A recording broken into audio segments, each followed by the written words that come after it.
Hey, what's going on? Nick Unsworth here, and I've got a real treat for you here today. So this episode, what's crazy about it is a couple things. Number one is that you're going to see me kind of snaking through Lewis's home like MTV Cribs style, and there are some major takeaways. Now, the other thing that's cool is that you're going to notice a few minutes in, we're going to walk to a poster that's in his home. I'm not going to spoil all the details, but it's that poster where he shares some information about Pencils of Promise and about building a school in Guatemala. Later on, towards the end of the video, he holds up Adam Braun's book and he shares why he built 3 schools in Guatemala. It was in his home that I got inspired to want to build a school in Guatemala. It was this episode and hanging with him there that day that that literally inspired it. And so what's so cool is that you get to see that happen. You get to learn all the great things that Lewis has to teach and to share. And I want to also just encourage you to join us as we're building a school. So Pencils of Promise is an organization. They build schools in developing nations, and we're focusing on Guatemala. I had an awesome video where we went into Guatemala. We got our hands dirty volunteering. And if you haven't seen that episode, definitely check it out. But the cool thing is that, what they're doing is they're literally changing lives all over the world. And what's so awesome is that we can all have a part in that. Whether it's going out and volunteering and getting your hands dirty, that's one way. But the other thing is that literally just by us fundraising and donating together, we can build a school. So we created something called the Business on Fire bundle. And what we're doing is we're making it really easy for people to want to donate. And so here's what I mean. By buying the Business on Fire bundle for $97, the proceeds of that goes to build a school in Guatemala. Now the cool thing is that why you would also want to buy that is because we had all these incredible marketers, all these incredible speakers and experts donate their products to it. So we have over $6,000 of products in the Business on Fire bundle. Everything from John Lee Dumas's course, Webinar on Fire. We've got Mike Koenig's has courses, Brian Tracy has courses, Michael Burnoff, myself. We even have a ticket to our event in December, totally for free, part of the bundle. And so again, it's businessonfirebundle.com. It's $97. You're going to be joining us as we build a school, and you're going to get thousands of dollars of incredible products that will help set your business and life on fire. So stay plugged into this entire episode. There's so much amazing content in here. You don't want to miss not even a second. So stay tuned for this whole episode, and I'll catch up with you at the end.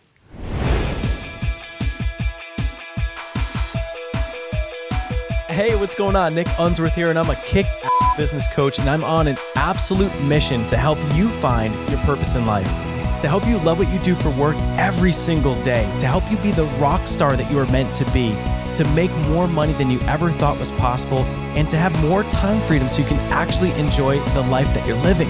I'm here to help you set your life on fire. Housekeeping! What's up, man? Good to see you. Good to see you, brother. How you doing? Doing well, man. Doing Thanks well? for coming. Yeah, I'm fired up. I think everyone's fired up for this thing. I want to see what's going on in the crib of Lou's house. Good. So, Well, welcome. sweet. All right, let's do a little tour. I can't help but look at this as the first stop. So, what's the backstory behind this? So, I've been here almost a year. Okay. And I had a kind of like a welcome party, holiday party for Christmas. And I did this poster over there, which I'll talk about next, which is all about love. Okay. And then I had a little book party, kind of like a small gathering with Adam Braun. Oh, yeah. Who's a New York Times bestseller, founder of Pencils of Promise. Yeah. And it's not a charity, it's a for purpose. So when Oh, he sweet. came, I thought I'd create this little piece of art and say, what's your purpose? And allow all the guests to write what their purpose is. So each one kind of signed it, wrote some cool inspiration about what their purpose is, just got them thinking about what they really want to do in their lives. That's huge. That's Yeah. a big aspect. That's one of the things we're going to be drilling down and diving into is purpose. And so just a little bit of a little foreshadowing for that. How would you describe your purpose?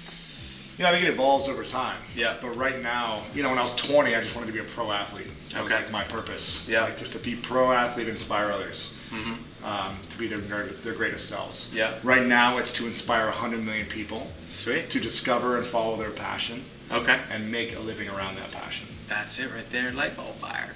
And with your show, tell us just real quick about your show, School of Greatness. School of Greatness is interviewing celebrities, world-class athletes, business influencers, and it's all about tapping into how to become great, their story, their message, and inspiring 100 million people with that message. I love it. And guys, if you haven't checked it out, I know we're going to have the show notes and all kinds of links and resources for you guys, but definitely check out the School of Greatness. I was ripping it the whole way up from San Diego. It's one of my absolute favorites and a must. So don't just check it out, dive in, immerse yourself, and then also write a review. Tell this guy why it's freaking amazing.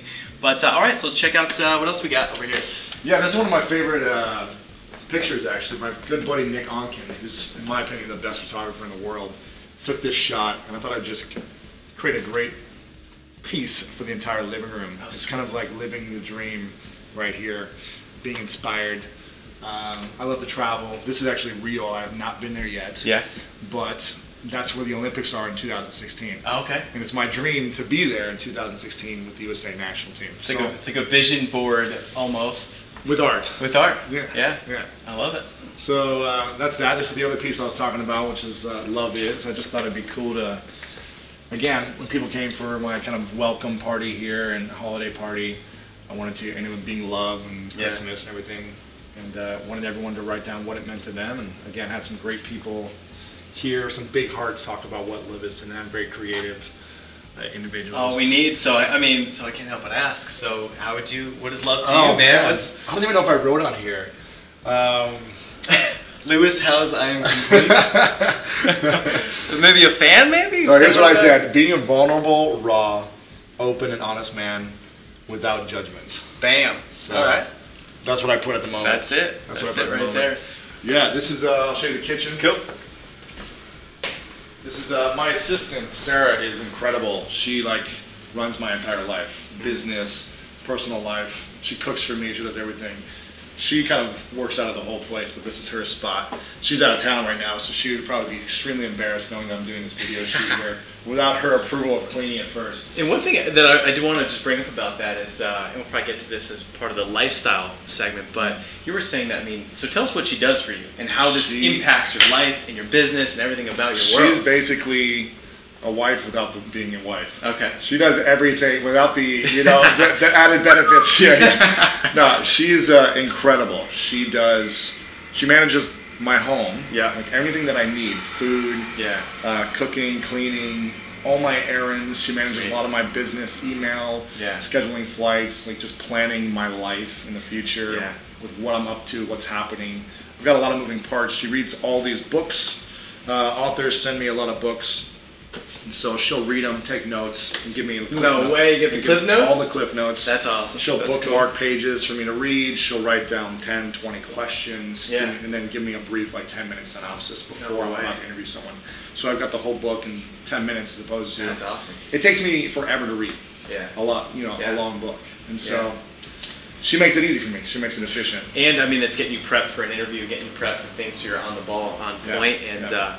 But I think that's just awesome about it, is whether it's delegating or just outsource virtual assistants. I mean, you're making your life easier, man. And this guy, so it's freeing you up to take his time and do it on the highest and best use of your time. So it's key. Get yourself an assistant, or start with a house cleaner.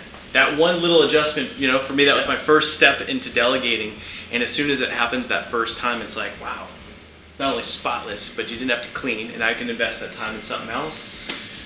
For someone like you who charges whatever it is every hour, if you're doing a task that someone else can do for a fraction, then why do those tasks? Totally. That's something I've been learning. I'm still practicing and learning that.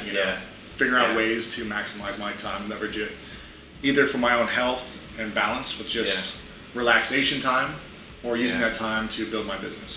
We should do something that could work out for me, though. I need maybe a lap band.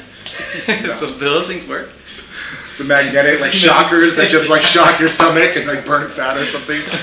So productive, Yeah. Sweet. This is the kitchen.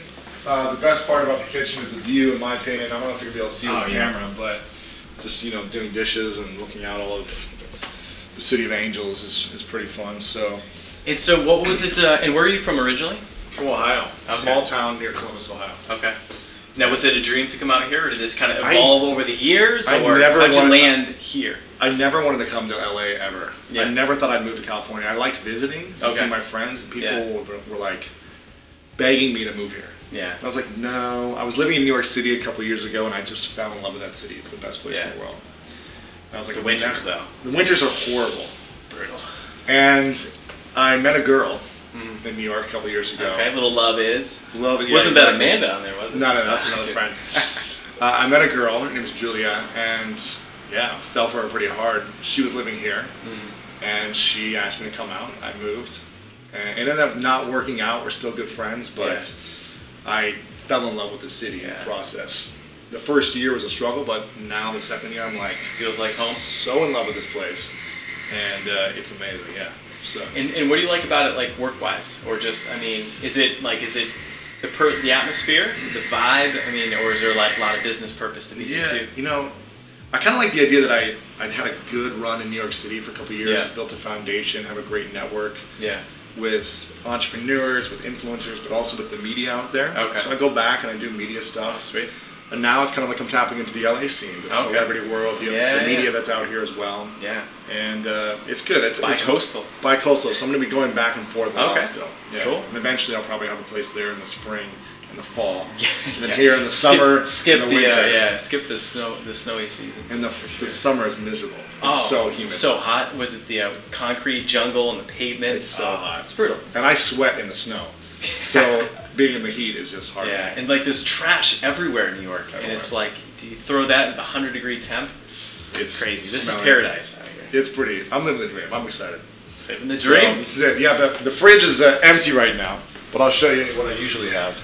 It's usually stocked with Sarah. Again, she's probably going to be frustrated that I don't have anything in here. But I usually have this stocked with juices galore up here. And then I have coconut waters all stacked down here. And then she cooks a lot of paleo meals for me. So those are stored there. So tell me how that's changed your business for healthy eating. That's something I'm kind of just getting into. Started on paleo, doing juicing, but like for you out there, why paleo, why juice, and how that impacts your business. When I was in New York City, I put on about 30 pounds when I first moved there. Yeah, and I got up to 255 pounds. Oh wow! And I lost 28 pounds in 28 days, doing a change in my diet, and I cut out all refined sugar. Okay. All candies, sweets, any of that stuff. Now, were you big into them? Were you like a Snickers guy or something? I eat candy for like breakfast, lunch, and dinner. What's your vice? Oh my gosh! Well, I love milkshakes. Oh, so much. No wonder how he got to 250. Love milkshakes. And you know the candy bar that I love the most, which you may not have never heard of? It's called Zagnut. You ever heard of Zagnut? Well, actually, there's a company in Connecticut called Zagnuts, and I knew it had something to do with the candy bar, but I never had one. It's the best candy bar in the world. Okay. Yeah, it's usually at like gas stations in the middle of the Midwest somewhere. So if you ever go driving on a road trip back to Connecticut, dude, I will get try a Zagnut. It's unreal. Dude, I'm gonna end up 255. Yeah. On Zagnuts. So I cut out gluten and sugar, and in the first 28 days, I lost 28 pounds. Ah, that's crazy. Just changing that, and I was doing juice every day, green juice every day, carrot juice, every single day. So this is always stocked with juice. My blender, I make a smoothie every single day as well. Yeah. And it's definitely a game changer for training as an athlete and also training in business. Yeah. It's like it's just so crazy to start your day right. I mean, I'm just kind of getting serious with it now. But like in the mornings with smoothies and the green juice, and it's like the mental clarity and the sharpness. I mean, it's way more than just. Plus, the other thing is confidence. It's like, dude, I was roaming around 213 pounds, and on my frame, not so good. 5'10". I actually went to the doctor and I was 5'11". Normally 5'10". And I thought she was just being nice, and I made her do it again. Take your shoes off. Yeah, yeah, I was wearing like lifts. No, but yeah, it was not, so like losing weight for confidence has been huge, and just realizing it's like, and that's attaching things that aren't comfortable, like working out and like healthy eating to, this is going to help me live that life on fire. Yeah. It's key. So, all right, cool. What's next? This is pretty much the kitchen there. It's the laundry room. Not much to look at there. This is my living room. This is my place where I kind of relax. At the end of the night, I don't really watch too much TV, even though I have this up there. But I just love to like watch a movie every now and then. Yeah. And this is the only really thing that I wanted was a huge couch. Yeah. And I've been subletting for about 3.5, 4 years. Okay. So I never bought furniture. My first piece was this couch, and I had it custom built for my large frame. I was just gonna say, you need something. It's amazing. Big to fit on there. I've had 7 guests stay here before. Yeah. Comfortably. 2 on this because it like separates. Yeah. But this is just a nice little bed for me to lay down and relax. So this is again, I didn't design any of this. Sarah designed it all, found all the other furniture. She organized, like, everything is all her. So this is the living room, and this is one of my offices. So again, another great view. But let's start this up. I love the views up here. Yeah. And makes it easy to stay inspired when you got a nice view, you know? exactly. This reminds me of New York City. So this is actually, I stay right like in this building. If it extended right here. Okay. I stay with my buddy Derek Halpern, which is like right down here at his place. And I used to live in Union Square, which is like right over here. So this just reminds me of New York City, and I go back every couple months. Enjoy that. I've got my whiteboard where I'm mapping out my next book right now. And so tell me about the book. So what's what are you plotting and planning, man? What's to come? This is all about greatness, and I'm going to be interviewing people that I feel like have achieved greatness. Basically, kind of like my podcast in a book, but really diving into the key principles of greatness. That's how it happened. Mentors, coaches, relationships, grit, hustle, other key principles that I feel like experiencing pain on a daily basis, I feel like is a huge step to achieving greatness. So interviewing people, I'm really diving in deep in a lot of people's stories and pulling a lot out of them. So I'm excited. Awesome. What's your tentative kickoff for that? Well, the goal is to sell within the next couple months. Oh yeah? Yeah, so I've got an agent and going that whole route and taking it mainstream. Awesome. Keep us posted. Yeah, Fire up. All right. So tell us about this bad boy right here. I happen to find. This is my handball. So again, I play with the USA national team, and this is just something I just play with all day long and practice with in here. And I think what's crazy, and tell us the story about just what's coming out, man, with it's not in Rio, but overseas. So I got selected for the USA national team for a tournament called the Pan American Championships. Okay. So it's a tournament of all the countries in North and South America come together every couple of years to play this tournament. So some Olympians will be there playing. Sweet. Like Argentina and Brazil and Chile and Mexico and all these other countries, Canada, they'll all be there. And the top 3 finishes in this tournament qualify for the World Championships. Sweet. 2015. That's awesome. We'll see. I'm just training hard to get ready. Training hard. Represent my country. Represent the country. We'll have to stream that. Oh. Maybe we'll use Eric as the like dodgeball. See if he can avoid a handball. This is the bedroom, and my assistant again. When I found out that I was qualified for the USA team, she decked out this entire room with like American flags and photos of me. Does she have any twins? I still I left some of this stuff up, so you can see like the USA stuff here, flags. But this whole room was like covered in it. I ripped it all down just before we got here. But this is kind of where the magic happens. I guess where I sleep. Let's check out the studio. This is the real School of Greatness room. Oh, that's right. I forgot about this spot. So this is where the real business magic happens. Oh yeah, it's got a whole different vibe in here. Different vibe. I'm still working to like deck it out with some more stuff on the walls, but I've got my lockers, School of Greatness. It's all orange themed, like my brand, and a lot of the books that authors send me over here, some of my accomplishments, things like that. Something I'm really proud of is a couple of these photos right here. These are photos of schools that I've helped build with Pencils of Promise, this organization, and who I've dedicated each school to down in Guatemala. Again, my friend Adam Braun, who wrote this book, he's the founder of the organization. So something that really inspires me is to give back and be of service and constantly use my talents and ways to serve others in any way that I can. That's so key, and it's like we talk quite a bit about purpose and giving back along the way. So what I love is, I mean, you've achieved a lot of success and greatness, but to tie it back to something else. So how would you describe this? Because I think I've heard a little bit about it, and I want to share that with these guys. Sure. I love what you're doing with that and what Adam's doing. So. Yeah, Pencil Promise is really an organization to support kids who can't afford school in underprivileged communities all around the world. Okay. So he's built over 250 schools now in 5 years. That's crazy. It costs $25,000 to build a school. So I've built 2, and I'm working on my 3rd one right now, and I've inspired a lot of other people to build schools as well. Sweet. So people around This is a ripple. Way that's bigger my than, goal. That's my goal. I'm not going to build as many as I want to influence other people to build. Yeah. And so a lot of people are attaching this to a product launch. Okay. They're saying, you know, let's donate, let's build a school around this product launch. Yeah. We're going to make $250,000, but we're going to give 25,000 away to Pencil Promise or whatever it may be. And I think that's a great way for entrepreneurs like me and you to give back, but also to have a bigger meaning than just making money. Totally. And a bigger purpose. And what I love is, like, that's one of the things that I want to chat with you about.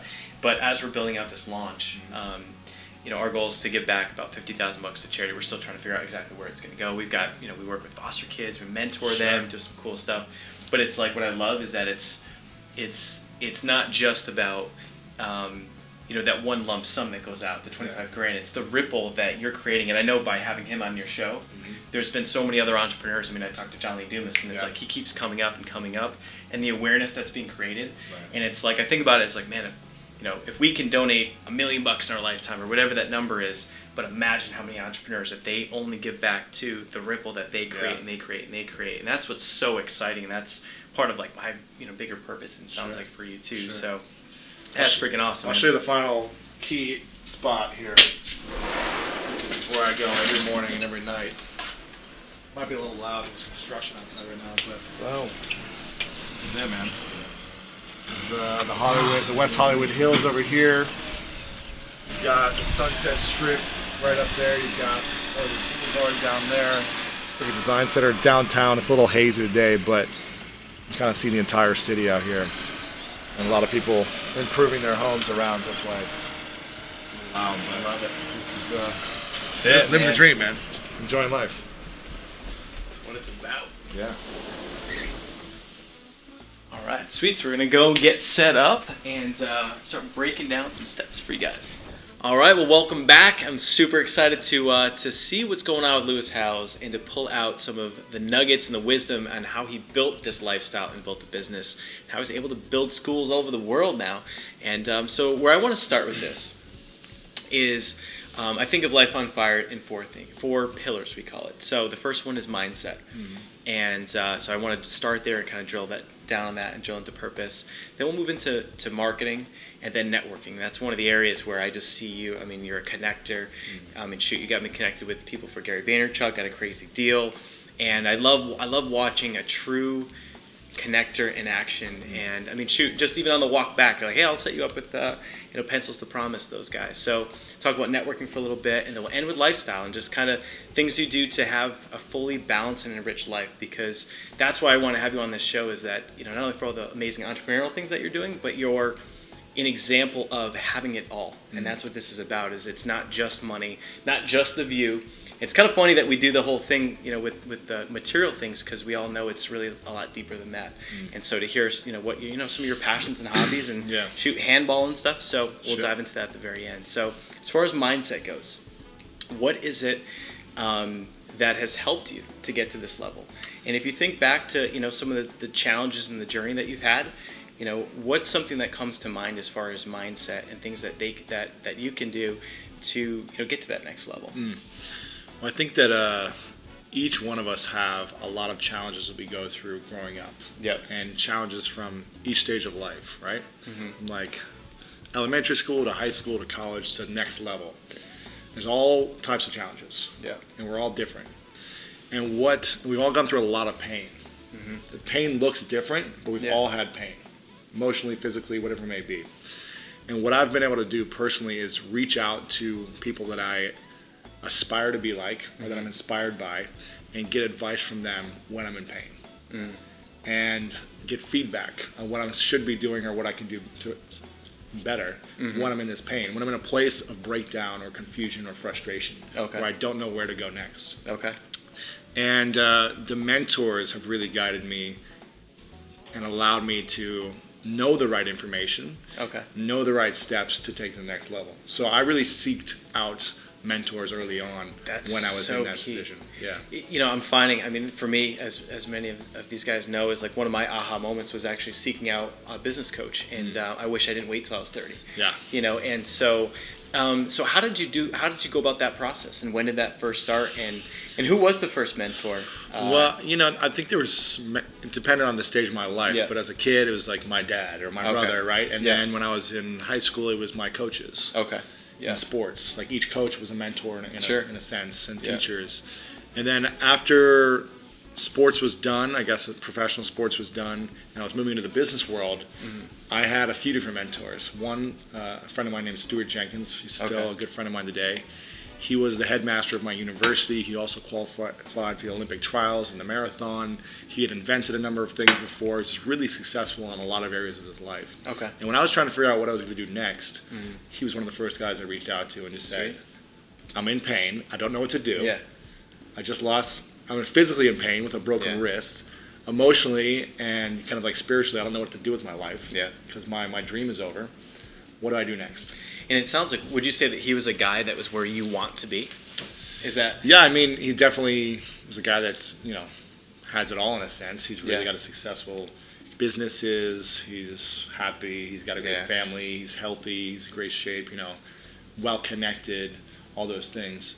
Because it seems like in the selection process, you know what I mean? It's like choosing someone that is where you want to be, you know, is definitely key. Yeah, definitely. And so, you know, so you went there when you were in pain, and then, you know, what advice would you give as far as finding a mentor? I know that you do mentorship too, you know, for entrepreneurs, if they're, you know, how would you describe what you do for other entrepreneurs? I first ask them questions, lots of questions, and discover what it is they want. Because that's a lot of things people don't know what they want. They think they know. They think they want this lifestyle or this or whatever, maybe the nice view or whatever it may be. But they don't really know why they want it. So I like to ask the questions first and discover what that is, and then figure out the why, and then I easily navigate and reverse engineer the goal they want and how to get back there step by step. Huge. Yeah, there's a mentor of mine, Michael Burnoff. It's always like, you know, he does a similar process, like, what do you want? And then what's interesting is that sometimes you look at the plan to get there, and you're like, doesn't match at all. You know, it was like, in my case, I wanted the second time I went to this event, I wanted to find love. And yet, when I looked at my plan for it, it was like, well, I'm traveling all over the country. I'm, you know, have no time for dating. I'm not available. Yeah, so it's like, that's not going to work. But, so cool. Yeah, I think a lot of the challenges, you know, with entrepreneurs, they want to be financially free. Is the main goal for a lot of entrepreneurs. They want to have a lifestyle set up where they're financially free, where they're bringing in passive income. I usually hear the number around $20,000 to $25,000 a month. It's what people love to be making, working 10 hours a month. Okay, so there's a number of sacrifices that you're gonna have to make, and then a lot of pain you're gonna have to go through in order to get to that place. There's a learning experience. There's a, you know, connecting with people, sacrificing your time, your energy, giving up other things you may want to be doing instead. So there's a period that people need to go through in order to break through to get there. Until that happens, if your why isn't powerful enough, if your purpose isn't strong enough for what you want, then in my opinion, you're not going to be committed long enough to get there. To actually get there, it's kind of like fledgling along the way, because you don't really have a deep enough sense of why and purpose. So that brings up a great next topic, which is for someone that has big aspirations like that. You know, they want the house, they want, you know, the lifestyle, and they understand that they need to connect it to a greater purpose. How do you look at that, or what advice would you give someone that is very committed, very motivated? Let's say they make a perfect client for you. Let's just say, so I come to you and, you know, relatively successful business, but I want to get the next level, but I'm still a little bit confused on my purpose. Is there any exercise or things you do to kind of shake that loose or drill down? The exercise that I work with a lot of entrepreneurs is called the perfect day exercise. And what it is, I have people, it doesn't matter if you're an entrepreneur or whatever you want to be, write down a page, broad terms of what your perfect day looks like. So for you, it might be, I wake up at 5 a.m. and I go to the gym and get my ass handed to me by my trainer. Today, yeah. Right? Then for an hour, I can't. I swear to God, I can't straighten my arm. Just so you guys know. Right. Like I had my hands in my pockets like this whole time Like, because it's I a literally pain. I couldn't straighten my I know arm. the feeling. When you're going to failure, that happens. Yeah, and You can't do it. I started like I was like. My hands in my pockets. Ah! I'm just like, dude. I started to wonder, is it ever going to go straight again? So yes, my perfect day is getting my butt kicked. This is your perfect day. Actually, I'm gonna assume this is what your perfect day is. You wake up and you roll over and look into the eyes of the most beautiful woman in the world. Yeah. And Megan Ann. Your breath is taken away because you can't believe how in love she is with you and how lucky you are to wake up to such an amazing human being. Dude, no joke, that's how it is lately. It's like a whole different level. I've never even experienced life this way. And your eyes just talking about it right now, and your experience with me sharing this with you, I see you light up. Yeah. So that would be first thing. Then you go to the gym and you get this amazing. Maybe a little time for you know. You know what I'm saying? All right. You wake up and you experience. You want the perfect day. You experience for whatever amount of time. Yeah. Then you go to the gym. Then you come back and do some type of meditation or do some type of reading or preparation for the day. Then you crush it for 5 or 6 hours in your business. You're working with entrepreneurs. You're supporting people. You're excited about what you're doing. You're creating stuff. You're interviewing people. You're doing the things that you love. Yeah. Then you taper it off around 3 or 4 o'clock. You go to the beach with your girl, or maybe you take a jog or a break to see her. You go see some friends at night, or you hang out with her. You have a date with her. Yeah. You do something else. And then you guys do our thing. Do your rituals before you go to bed, and that's kind of like a perfect day. And so I have people write out perfect day, what this could look like. And obviously, your perfect day is going to be different because you don't want to do the same thing every day because it's not going to be fun anymore. Yeah. So there's going to be things that come into play, but just write it out so you have an idea. Then the second part of the perfect day exercise is writing out basically hour by hour what that happens, your schedule. Okay. So 5 a.m. wake up. Yeah. And hang with girlfriend in bed, right? 5:30, go to gym for 1 hour. Yeah. 6:30, so hour by hour, what does it actually look like? Yeah. So you kind of have a game plan, a general sense as well of what your ideal day looks like for you. Okay. And then sit there and think about when you read this to yourself, when you read what you've written, just like you spoke this out loud, does it excite you? Yeah. Are you like getting goosebumps? Are you getting like the hair on the back of your neck standing up? Do you feel like that's your purpose? Or if not, then take some time back to the drawing board. Yeah. You know what I love about that is like it's, we spend so much time working, and if we don't enjoy the journey, then it's kind of all for nothing. And it's like what's wild is when I think about like the perfect day. Some people would, would say things like, "Oh, it's like hobbies and like golf all day," but that gets old, like you said.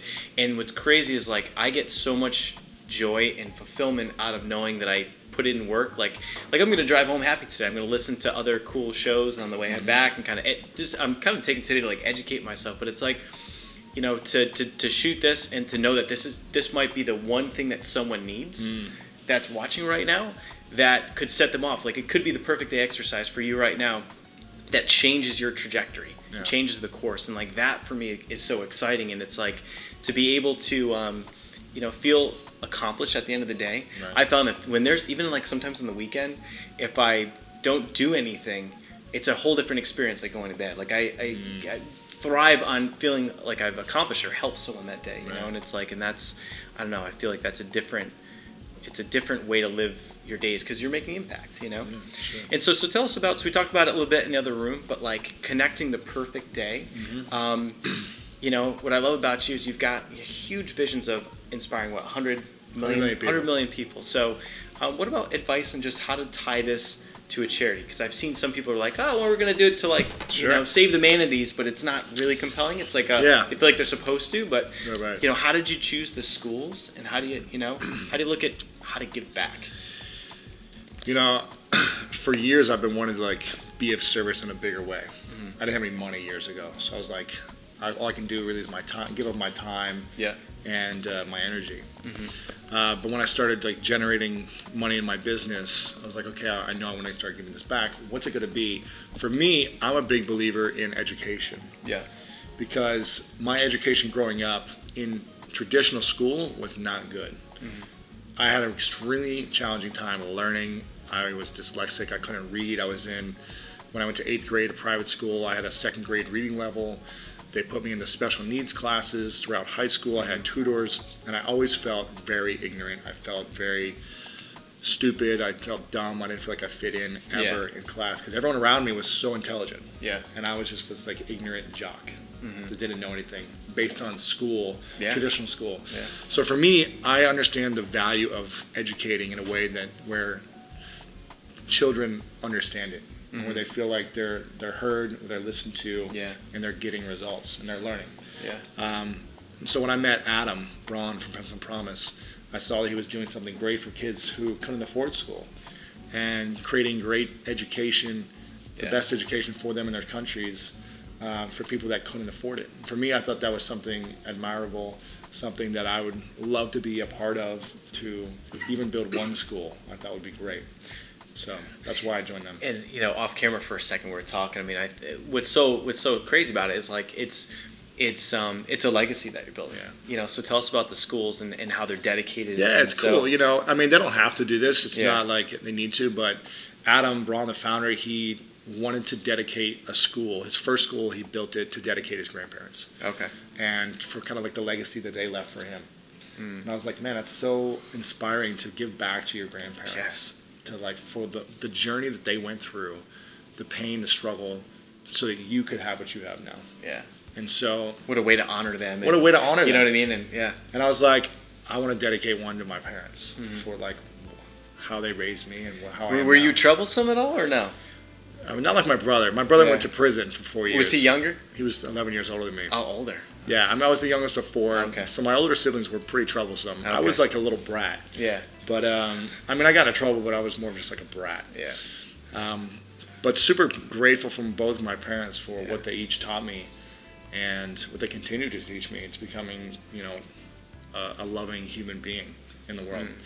And so I dedicated my first one to them, and then I wanted to honor my brother and all of my siblings, so I dedicated my next one to my brother, and the next 2 will be for my sister. They don't know it yet, but they know it's coming. It's coming. Yeah. That's cool. And what I love, man, is that it makes the phone call that goes the wrong direction easier to overcome when it's all connected to that greater purpose. You know what I mean? And it's a bigger why, and as you can see, it's a bigger why and a bigger purpose than anything financial or just monetary for Lewis.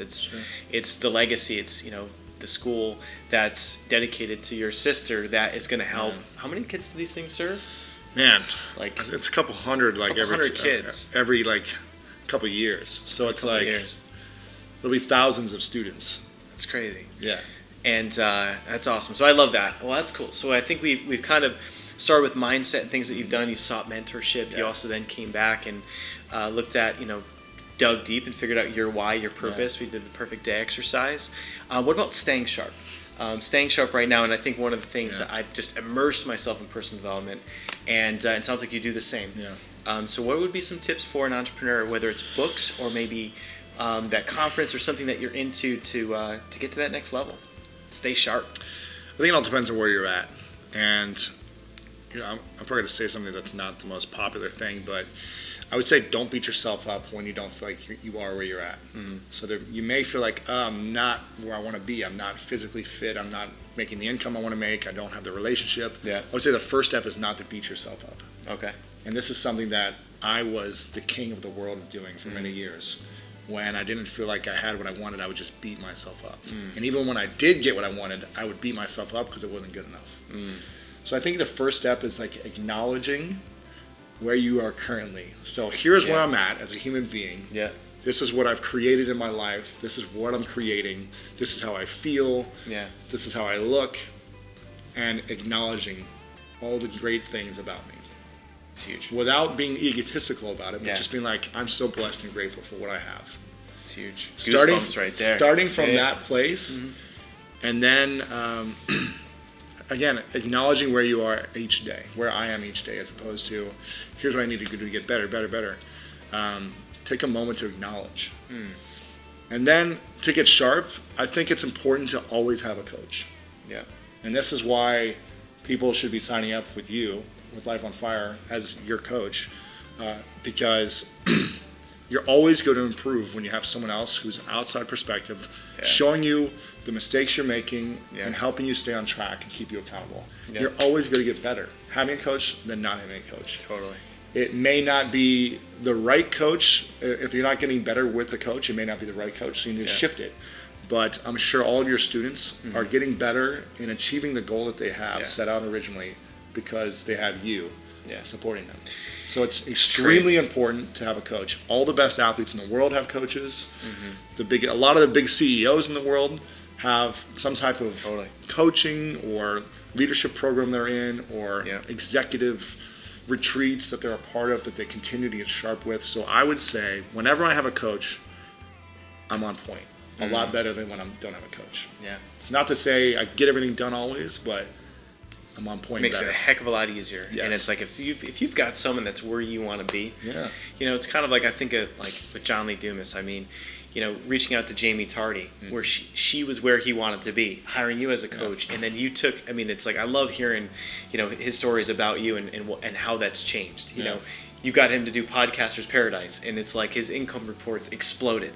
And then from there, it's like he's like, Lewis, what's next? You know, webinar on fire. I mean, it's just so awesome to see the impact, and that's partly why, you know, I got so much impact from my coach, and it's like, maybe I should do more coaching, a little bit less Facebook marketing, and now I love it. You know, it's I'm sure you do too. Just having your hands in someone's business from the outsider. What's so great as the outsider, it's easy to make the adjustments. It's easy. You don't do the work, but you can see what needs to work. I know. It's like the best business model. You know what I mean? But that's cool. All right, so I think we're pretty much. You know, we got some great tips from you on mindset, and I want to leave enough room for some of these other pillars. So as far as let's just say that someone's got some pretty good clarity. They've got a good idea of what they want to do. They've got a business at this point, or at least the foundation of a business, whether it's creating info products or a podcast. And now it's like, all right, I know what I want to do, and I've got my purpose, and now I just need to do it. And from a marketing perspective, how do you look at building an audience? You know, if you're newer,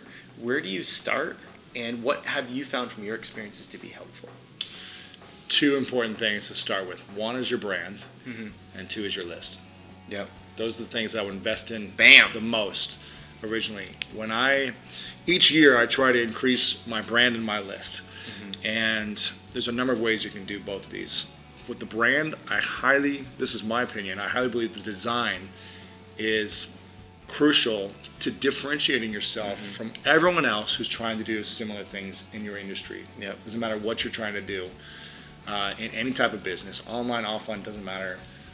The branding, in my opinion, is what sets people apart. Originally. Huge. I just want to point out that, dude, so I invested in our brand with Life on Fire, right? So I invested heavily. I love it. And you know, the branding guy got me to take professional photos and stuff, which has been great. And it was similar around the similar time you came out with your new website with the new photos and the layout, and it's like, dude, like totally just nailed it, crushed it. I mean, it's a whole different step above, you know what I mean? And it's an obvious where you look at your site and it's like, oh, here's a guy, you know, there's an instant perception of and you call it greatness, but I mean, there's an instant perception of just like, dude, this is the guy, you know what I mean? And so it's been fun to watch on my side. I mean, just to see.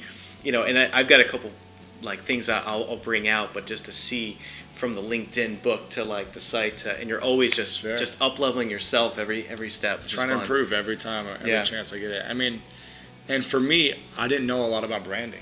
So what did I do? I talked to my friend who's one of the top branding people and like graphics people, design person there is, and I said, what should I do? So I reached out to basically a mentor or coach in this situation. I said, what can I do to improve my brand?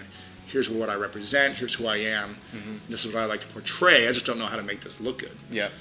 And he gave me basically a branding outline document. He was like, here's what you're going to create. Put this together, answer all these questions, lay it out, and then that's what you're going to give your web designer. Sweet. So I did a lot of the pre-work for creating that design. I found the right company that I wanted to hire for that. And I said, here it is. It's given to you on a silver platter, right? As opposed to, I want to build a site, and then them being like, okay, well, what do you want it to be? And going back and forth. It was basically, that was like 2 iterations, and it got to that. And you know, I think that's you bring up a really important topic is sometimes people they don't put in the work and they rely on the web person to just figure it out. And that's one of the biggest things where it's like there's always that battle between the web developers and creative, and it's because people don't really know what they want. So taking the time to know what you want. It's a big disaster. So you did the work, and so any tips from that framework or how you looked at, how'd you come up with School of Greatness and just that to be your theme? Yeah. So you put yourself back in that branding moment. Yeah. What are a couple tips on how'd you get there on the greatness? I was doing this. I started off kind of like in the LinkedIn space, teaching people LinkedIn, and then we were creating, my former business partner Sean Malarkey and I were creating products around Facebook and social media products. Yeah. We were publishing people. It was growing really fast in a short amount of time. We were doing a lot in sales, and I just realized that that served a purpose for me to generate some income, so I wasn't on my sister's couch anymore. Yeah. And I liked doing it at the time, but then it started to not be as fun. So I realized this is not what I want to be doing. Yeah. So I said, okay, I get to acknowledge where I'm at, shift, and then move on to what is it that I do want. Yeah. Because what I want now may be different what I want tomorrow and in 10 years. Yeah. Priorities change. Yeah. We change. So it's just a matter of being, okay, here's where I'm at. What do I want next? And I remember just feeling like I want to be talking on a broader basis. I want to be talking about mindset, about peak performance, about greatness, and about and I want to mix everything I've learned in my life with sports, with business, with marketing, with relationships, with everything, and doing one thing. And it's crazy. Somehow, and I was like, I want it to be a bigger brand than just myself, and just like my name or just like LinkedIn stuff. Yeah. And I don't even remember how I came up with the name, but I remember doing some brainstorming. Yeah. And I'm a big guy of learning. So learning about but not traditional school. I don't like traditional school. So it was like School of Greatness. It just came. I don't know. Well, what's wild, from a branding perspective, what's so sick about the whole thing is it takes a guy, dyslexic past and have a hard time reading to then turning all around. And it's like, I always love just hearing stories like this and really drilling down. It's like, it's some of your biggest challenges in life. From school to reading, if you will, and different things, and just having that, it sounds like those were some challenging days. Yeah, very. To then being morphed into, this is your biggest mission, School of Greatness, building freaking schools in other countries, you know what I mean? But you've taken the biggest challenge, you've morphed that into your life mission, inspiring hundreds of millions, and that's where it's like, I don't even know when it was. Maybe it was like 2009 or 2010 when I first reached out to you, be on my Facebook Mastery Summit, and what's just crazy is to see at that point you were the LinkedIn guy. Yeah. And what's so cool about that is you were the go-to guy for that one topic, and it's like someone could say, LinkedIn, someone would say Lewis Howes, someone would say Lewis Howes, but the LinkedIn guy, and it's like that allowed you to build your brand, get on stages, and then the shift, and recalibrating, and that's just a cool message for this, and then to look at the macro brand where you're ending up, which it seems like you're really in the sweet spot. It seems like you're in the full living the dream mode right now. Is that safe to say you're full out? In what sense? There might be higher levels of living the dream. There's always the next level. There's always the next level, but it seems like you've got a good grip on your mission, and it's very aligned. Yeah, I feel like I'm at the beginning stages of where I want to be. Yeah. Really I feel like I feel at peace with a lot of my own personal struggles that I've faced in my life. I've been talking about it on my podcast a lot lately. I feel at peace with relationships in my life, family. I've really learned how to connect on a deeper level. I think each year I learn better and better how to connect with people. Yeah. And how to not hold on to things that don't work for me. Okay. And really let those things go. Yeah. Whereas for years I would hold on to so much and use it as this fuel and this energy to get what I wanted. Yeah. But then it always left me unfulfilled. Okay. Because I was holding on to this tension still. Sure. It gave me the energy to get what I wanted, but then I was miserable when I got it. Yeah. So I don't know if you've ever experienced that. I have. Oh yeah. Selling the whole business thing, and then I finally got it, and it was I was dead inside afterwards. I had lost a relationship I had for 7 years, moved across the country, didn't have as many friends out there, and was like, all that sacrifice for what? For what? Yeah. Yeah. So I feel really at peace with a lot of things. I feel like I've done a lot of the heavy lifting to set me up for what's coming next. Yeah, some big stuff. So I love that. So branding has been huge and massively important. Then you also said list building. So list building. Yeah. Tell us about some things how you built your list, if you will, Yeah, yeah. and then some things that they can do to implement themselves. I mean, originally I was using LinkedIn to build my list. And Okay. I was building these groups on LinkedIn and getting people to opt in through free webinars from these groups. And built like 150,000 person list from LinkedIn in the first Sweet. couple of years, all for free, Yeah. which was fun. So I didn't really know other list building strategies. I just knew LinkedIn and social media and promoting webinars that way. Okay. But some great list building strategies, some simple ones that a lot of people know but they don't do. It's just really, in my opinion, guest posting. Whenever I guest post on a single author blog that gets around, let's say 30 to 100,000 hits a month, I generate a lot of qualified leads of people that are going to be dedicated to reading ongoing and eventually going to buy. This is a great topic. Great topic, because it's so crazy. I've got so many clients that I tell them to do this, but there's such a block. Yeah. There's such a block. I personally have a block too. Like, I know that this is going to be great. This is what I'm going to commit to you. All right, I'm going to, in 30 days, 2 guest blog posts are going to go out. And here's the thing for you guys right now. If you're in a business, well, I guess every business has niches. Every business has blogs. But I think a cool outcome, I always love to have a little challenge in there, but like, write 1 guest blog post for your industry. Even if you don't have a business yet, this is still going to be something that you can do. It's going to get your name out there and get you known and get you found. So the upside of guest blog posting is going to be building your list. You said it's really high quality leads. And then, but how? Also building your brand. Building a brand. In front of people, And so how do you get in front of I think one of the blocks is actually getting on the platform, like Social Media Examiner. How do you actually, here's some content I created, how do you get on their website? The best way is to become friends with the people who are running the sites. Okay. And the best way to become friends with people running sites is to be at the conferences where they're at and connect with them after the event. Okay. This is what I've done over the last, I guess, 5 or 6 years, is really going to a lot of the key events. Okay. Where I knew the influencers were going to be at, the authors, the publishers, the site owners, and approaching individuals in different ways of giving value. So not asking, hey, my name is Lewis Howes, can I write for your site? Yeah. Because they probably get that all the time, but really connecting with them and saying something about their site, how much you appreciate it. Obviously sharing their content. Okay. And letting, like them retweeting. Yeah, retweeting them or sharing them on Facebook so they are aware of you in the first place. And having a good brand and good design is going to increase their chances of you posting. Perception. Because they want to work with people who are qualified with their brand. Sweet. Okay. So, so you're identifying. What are a couple ones that you found to be impactful for your business? Events. Events and then sites. Yeah. Events. I would say South by Southwest was a big one for me. Really. Huge. Okay. Originally, because just everyone was there, and I really, I hustled. Another event called Summit Series, which is kind of like an invite-only event. Okay. Which is really powerful. But I would say Blog World and South by Southwest are 2 that people should go to for, if you're in the online marketing space at least. Okay, connecting. And then Convert, what's the one Ryan Dice does? Traffic and Conversion. That one's really good. I found some great connections there, and those guys do a great job. So. Okay. Yeah. And then how about, so let's just say that you connect, you've got, you're meeting influencers in your niche, and then you've got, a couple of the top sites. What are some in your or our industry that you found to be impactful? The sites? Sites. Oh man, well, Ramit Sethi, I will teach you to be rich.com, socialtriggers.com, marieforleo.com.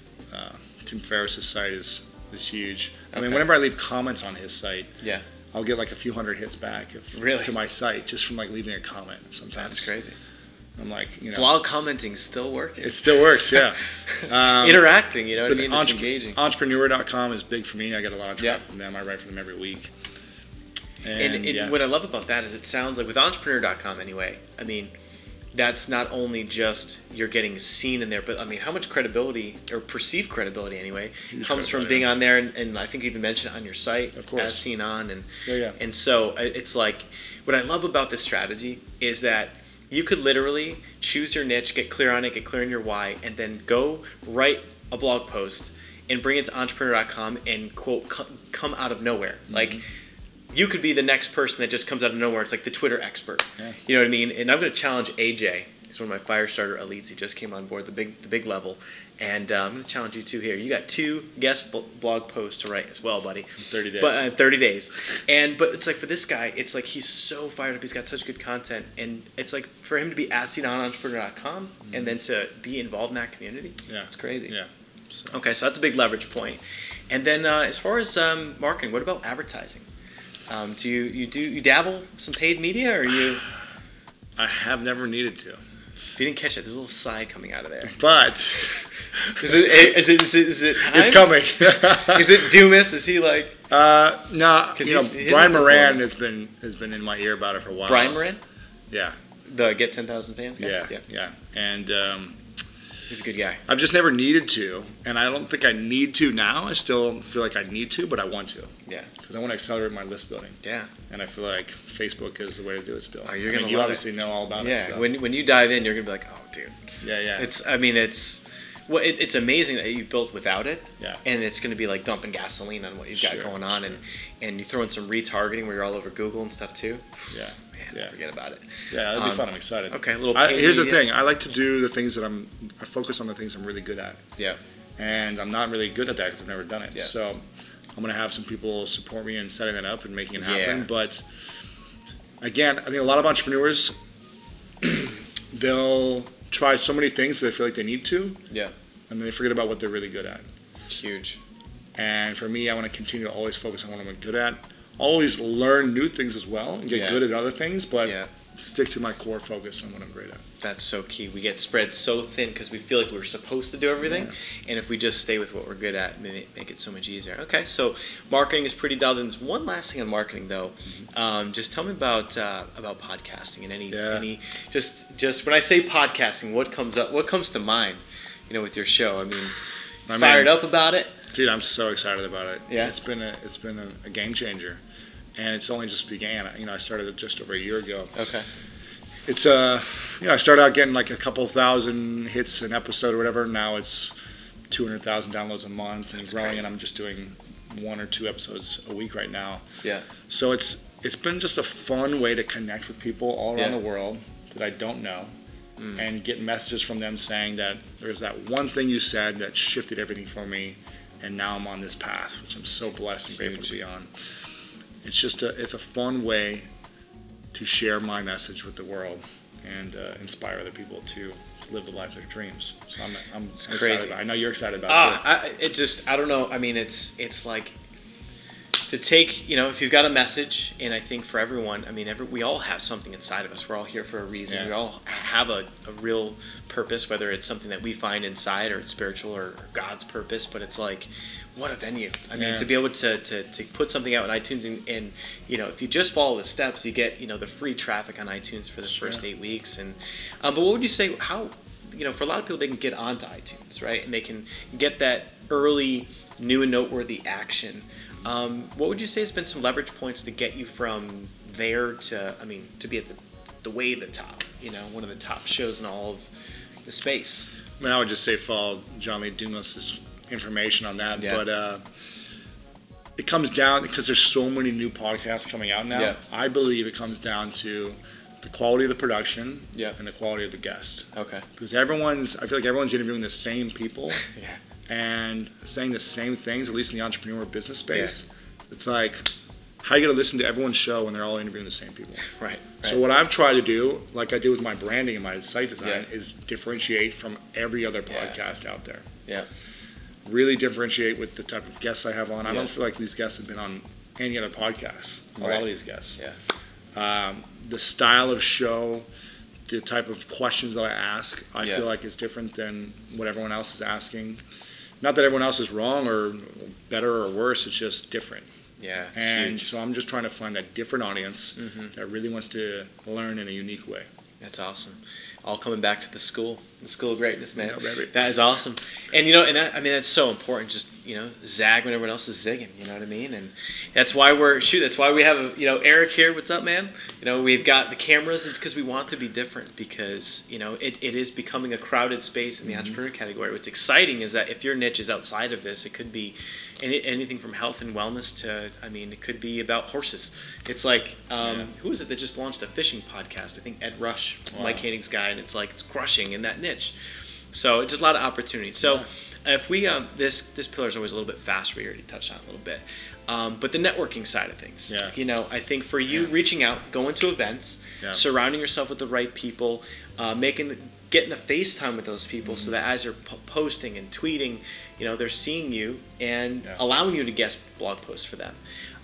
What are some other things that you found to be useful, or any tips about how you network that's helped to set you up? For me, I'm in this for the long haul. Yeah. When it comes to relationships. Yeah. And I'm going to connect with people that I'm inspired by and moved by. Okay. Whether they have the business or the site or the platform or not, I want to connect with people who I'm inspired by what they're creating. Yeah. And the type of heart that they have.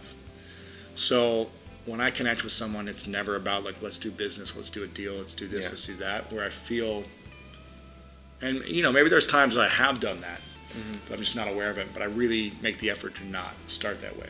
For me, I want to build friendships. Yeah. And that's how I approach everything, with what would I want someone to approach me with? How, you know, what would make me want to learn more about them when they approach me? What about the, hey, what's up, man? You want to promote my new course? Yeah, exactly. Is that cool? It doesn't work for me. When people do that, I'm just like, they just, such a turn they off. just don't get it. Yeah. And I'm sure I've done that before. Yeah. So maybe, you know, I recognize the way I didn't want to be anymore or something. But, you know, it's just my intention to really connect with people on a deeper level. Yeah. And look them in the eyes and really listen. Yeah. Ask evoking questions and listen to what they're up to. I think what I'm pulling out is like the key phrase being long haul. Yeah. You know what I mean? And it's like, you know, yeah, you might not do business with someone right away, but they see the intentions. Good guy genuinely cares, and he's coming to someone else as to, you know, I mean, you had the whole thing with, you know, we were talking, hanging out, and I was interested in, you know, just getting to the next level, and I was like, hey, I want to buy books from someone, and you know, you went out of your way to make the introduction, make things happen. And it's like, the great thing is that, you know, you didn't have to do that. You did that as a friend. That led to, you know, we got a great, you know, deal with Gary. Thanks, Gary. And I didn't get a commission or anything out of that. I didn't get anything. And that's one of these things where it's like, I will, you know, it's always in the back. Like, you know what's crazy is that 10 years from now, I'm still going to always think back and remember that. You know what I mean? I mean, just, and you connected me to Wiley, you know, for book publishing, and just nothing to gain except helping a friend out. And those things just, you know, I think from a networking perspective, it's like, I never forget that kind of stuff because I'm always out trying to do the same for others. And it's like, you make those intros for people and you genuinely try and set them up. And you, if you're the person that's out there meeting people at the events, as long as you look at someone and you're like, hey, so where's he heading? He's got this book launch coming up. When you launch, we've got our book club. I'm like, my head goes to like, sweet, well, how can we support that? And go, you know, we'll buy a ton of books. We'll do all kinds of stuff. And like, I mean, whatever we can do to help support, but it's like, do that for everyone that you meet that's an influencer. It's how can you best serve that person? And it's like stack the chips in their favor so that they want to be near you, like hang out. It's like when you're the leech, man, everyone wants to run from you. So, you know, so that's cool. Okay. And then I think the leech. So I think what we're going to do now is we're going to wrap things up with the last pillar, which is lifestyle.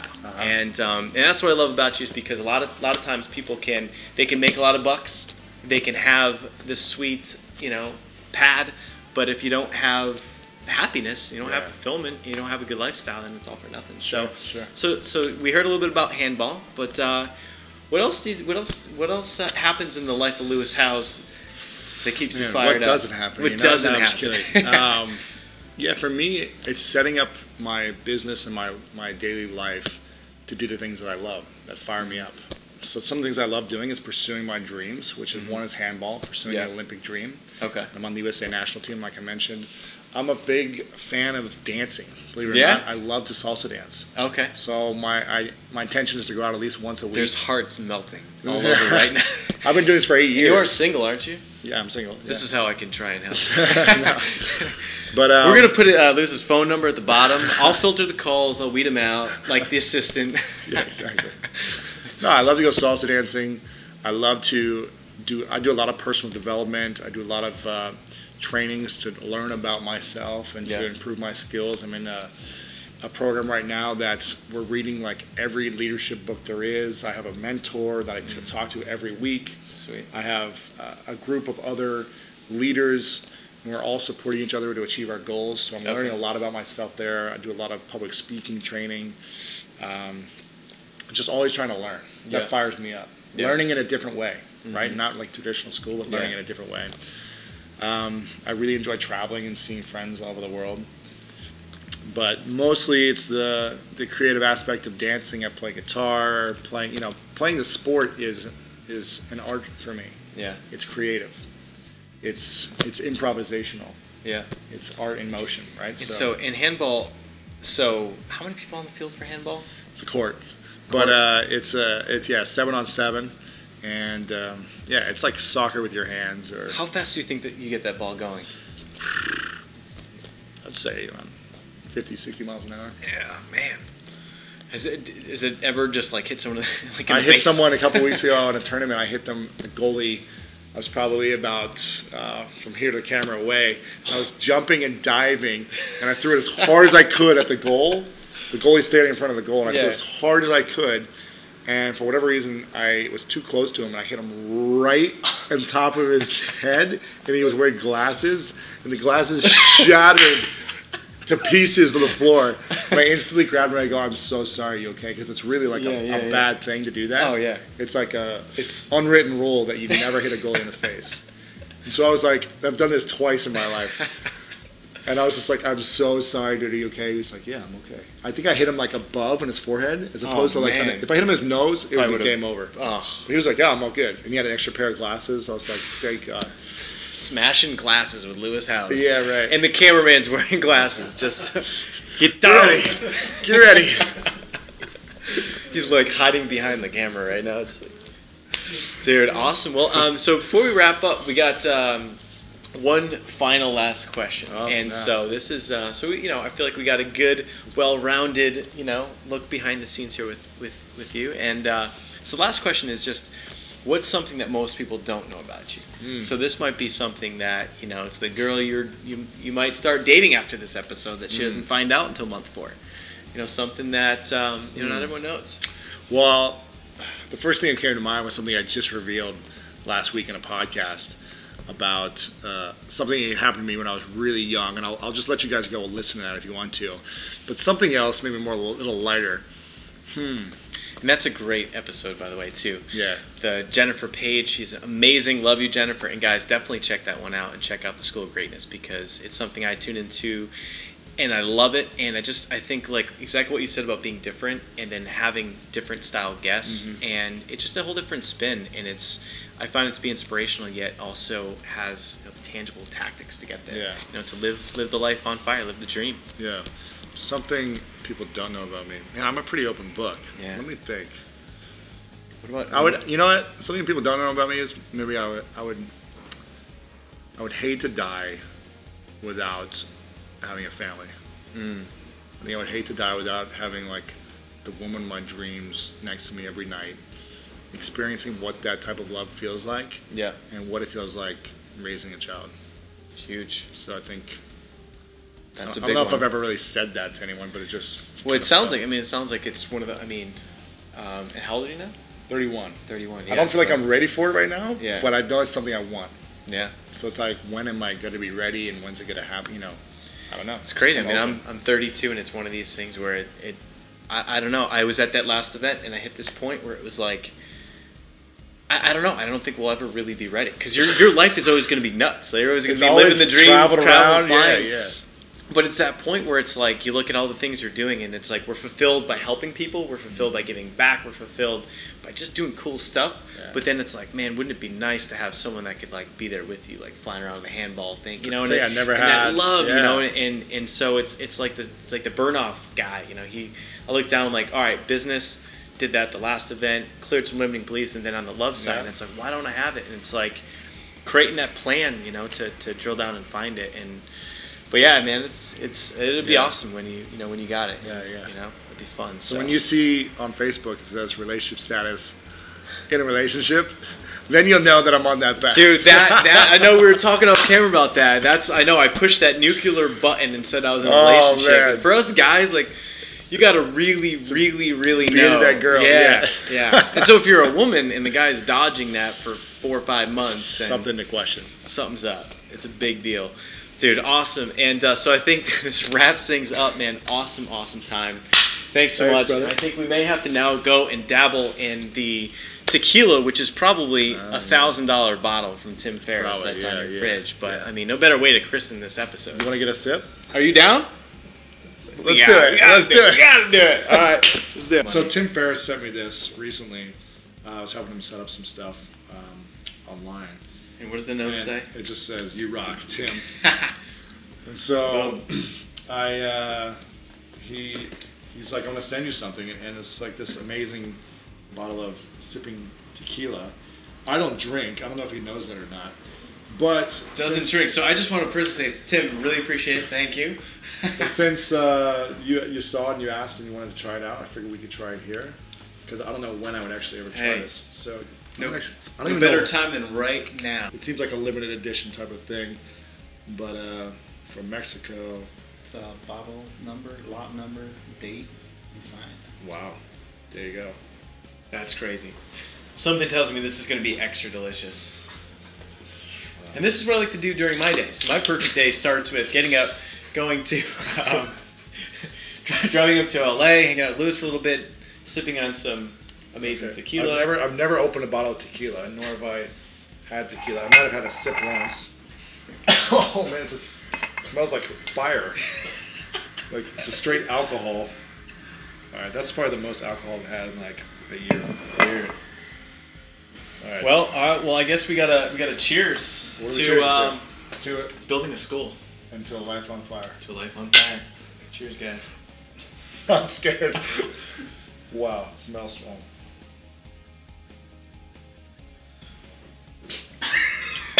Oh. Oh my God, dude, that's like burning me. That's seriously never drink. Wow, that's strong right there. That's actually insanely smooth. Oh my goodness. Don't give this guy Jose. Camera guy. Thanks, Tim. That's good. You're supposed to sip it. You're supposed to sip it, not shot it. Yeah, you guys were It like was strong. But you were just... All right, welcome back. And I don't know about you, but my favorite part of this entire episode is the inspiration to want to build a school. But my second favorite part was seeing Lewis's face as he just rifled back that shot of tequila. The guy doesn't drink, and that is literally the smoothest, most delicious tequila you could buy. It was from Tim Ferriss, and seeing his face I thought it was pretty hilarious. But anyway, what I want to encourage you to do is right now help us. Work with us. We are locking arms. It's Entrepreneurs for Good. We've got tons of entrepreneurs that have just graciously, generously donated their courses, their live trainings for you. And so what we did was we created the Business on Fire bundle, as I mentioned in the beginning of the video. It's $97. So by purchasing the Business on Fire bundle, that is going to take the proceeds, we're going to build a school together. Now, the other cool thing is that by buying that, you're going to get access to all these courses. So we have Michael Burnoff has a course on how to get more done in 5 days than you would in 5 months. We've got John Lee Dumas with Webinar on Fire, Brian Tracy with time management course and leadership. We've got Mike Koenig has tickets to his event. We've got Glenn Ledwell has a course. We've got myself with Product Launch on Fire. It's a $1,000 course, totally, for free as a part of the bundle. And we even have a ticket to our event in December called Ignite. I mean, this thing is, we're walking on hot coals together. It's, going to be sold out soon. It's crazy. So you can get all that good stuff for just $97. And again, the proceeds goes to Pencils of Promise. And it is going to, and what I love about Pencils of Promise is that when you give them money, all of the money that you give them goes to the school. So it's awesome. We're going to literally have a school that we can all be proud that we fundraised and worked together to get. So go to businessonfirebundle.com, grab it today, get all the courses, and let's lock arms and help us build the school. Have an awesome rest of your day.